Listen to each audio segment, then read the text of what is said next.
咱们刚刚开始接受并且尝试的1068断食法，竟然会促进心脏病、猝死亡吗？欢迎收看迪妈视点评。今天你又变美了吗？2024年真的有点不太平。刚点评完保健品致死的新闻，最近又有一条新闻吓坏了围观群众。咱们刚刚开始接受并且尝试的1068断食法，竟然会促进心脏病、猝死亡吗？常常看我们科普的小伙伴对断食已经不陌生了，这是一种有计划的延长空腹时间的饮食方法。具体操作形式呢是多种多样的，你可以是1068断食，就是16个小时完全不摄入能量，也可以是5+2断食，也就是一周中有2天完全不摄入能量，或者是摄入低能量。你也可以是1个月的5天摄入模拟断食饮食等等。我和丁爸都在坚持断食，因此呢，最近关于断食的一些负面报道引起了我的重视。要知道事情的真相，看普通新闻肯定是没有深度的，你一定要找到原始文献和原始数据，才能做出最客观的判断。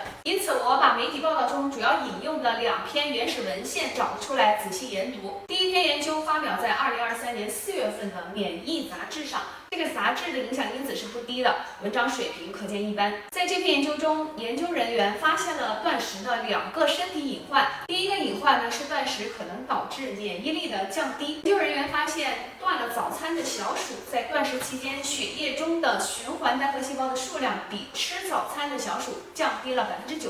由于循环单核细胞在病毒病菌入侵后身体的抵抗反应中起非常重要的作用，因此该文章作者担心断食期如果遇上入侵或者是伤害，会降低身体的免疫反应。第2个隐患是炎症的爆发。在给小鼠断食24小时后，研究人员发现小鼠的炎症标记物上升了，这可能是因为饭后重返血液的单核细胞变老导致的。另一篇研究是美国心脏协会的研究人员在3月18号的行业会议上发布的。研究人员回顾了2023年至2018年间2万多名美国成年人的信息，对参与者进行了平均8年的跟踪调查。他们发现那些遵循1068断食的人比那些正常吃饭的人死于心血管疾病的风险高了91%。同时还发现，在断食有心血管疾病的患者中，死于心脏病的风险增加了66%。你别说，这2篇文章加起来真像那么回事儿。很奇怪的是，在断食盛行了很长时间的美国，几乎没有掀起什么风浪，反而是刚刚开始了解和接受断食的国内却引起了广泛的关注。媒体新闻的标题一个比一个吓人。那接下来说说我的看法啊。这2项研究呢，一个发表在顶级杂志，一个来自大规模的人口统计数据，是有重要参考意义的。但是呢，这2项研究都有一些不合理的地方。首先是发表在《免疫》杂志上的小鼠研究。其实文章中报道的断食导致血液中免疫细胞的大量减少，完全不是一个稀奇的事情，而是一个经过多项研究相互验证的共识。而且呢，血液中的单核细胞也不是越多越好的。比如过多的单核细胞聚集在关节上，就可能导致类风湿关节炎。身体里的炎症分急性炎症和慢性炎症，急性炎症有助于抵抗感染，而慢性炎症则是癌症和心血管疾病等多种重大疾病的诱因。而在这2种炎症中呢，都有单核细胞参与其中，因此单核细胞急剧减少呢，并不一定是坏事。事实上，2018年发表在顶级中的顶级期刊《Cell》细胞中的文章研究表明，血液中减少的免疫细胞呢，并没有消失，而是重新回到了骨髓，并且进行休眠，从而延长了它的生命周期。文章作者认为，这种机制正好可以给断食带来的健康益处提供一个重要的分子机制。而且这篇文章同时发现，当身体需要急性炎症反应的时候，断食不会影响单核细胞重返战场。另外，今年刚发表的一项人体研究表明，断食会增加红细胞的免疫功能。病原体入侵时，红细胞的细胞膜上会产生补体，去消灭入侵者。也许有头脑特别清醒的粉丝看到这里会说，可是研究中发现了重新回到血液中的单核细胞变老了呀，而且促炎了呀，这一点确实是值得关注的。但是你仔细读 paper 时，你会发现它是一个来自小鼠24小时断食后的结果。考虑到小鼠和人类之间的寿命以及小鼠和人类之间代谢速率的不同，小鼠进食几个小时相当于人进食几天，你让小鼠断食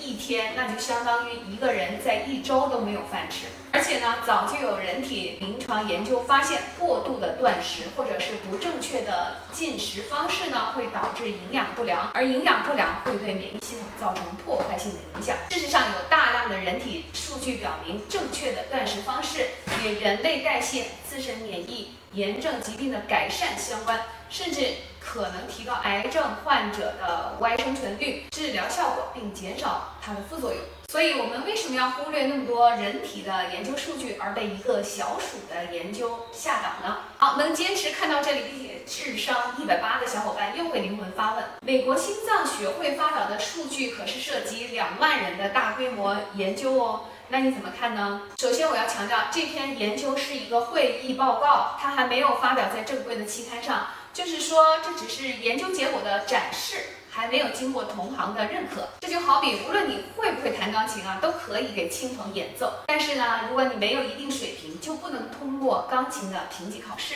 说到具体的数据，他们只记录了参与者2天的饮食结构，因此呢，很难说明受试者长期的饮食习惯。另外，关于断食者在结束断食后的营养摄入比例也没有进行良好的记录。打个比方，比如有的人在断食后，因为补偿心理，大量的摄取碳水化合物和蛋白质，那自然会对身体不利。其实呢，丁爸就走过这样的弯路。他刚开始断食的时候，背着我吃了大量的高糖食品，结果呢，空腹血糖不降反升。我在看了他的验血报告后，对他进行了严肃批评教育，因为断食不代表可以任性的吃喝。因此，这类数据呢，咱们也就是个参考，过度解读大可不必。但是呢，这2项研究也不是完全一无是处的。他给我们提了2个醒，一个呢是断食是不是闹着玩的，断得太狠会导致营养不良，反而不利于身体健康。另外，断食后的饮食搭配也不是随意而行的，多吃蔬菜瓜果、植物蛋白、少量动物蛋白的饮食结构呢，还是要保持好。这就好比运动，适当的运动有利于身心健康，运动的太狠呢，会导致氧化胁迫、炎症加剧和跌打损伤等伤害。如果因为运动又大吃大喝，那一定是越练越胖。因此，今天的视频呢，可以简化成4个字，就是过犹不及。断食虽好，那是建立在正确的方法基础上的。如果你因为断食而补偿性的暴饮暴食，或者因为断食导致营养不良，那还不如正经的吃1日3餐。我自己是一直在坚持断食的，早上不吃早饭，一直坚持到下午才开始吃东西。而我最近的体检报告呢，几乎是满分的，睡眠也非常好。这说明我已经找到了适合我自己的节奏。但是呢，每一个个体都是特别的，也许不吃早饭对于你来说会很难受，那么你可以选择晚饭少吃，甚至不吃，或者是其他的断食方法。热量过剩但营养不足是当今社会的普遍现象。如何找到最舒服的方式，让自己少吃点、吃好点，是我们一辈子都要学习的重要课题。好啦，这期丁妈式点评就到这里啦。如果你觉得有收获呢，请点赞、收藏，并且转发给有需要的小伙伴。咱们就到这里啦，下期再见，拜拜。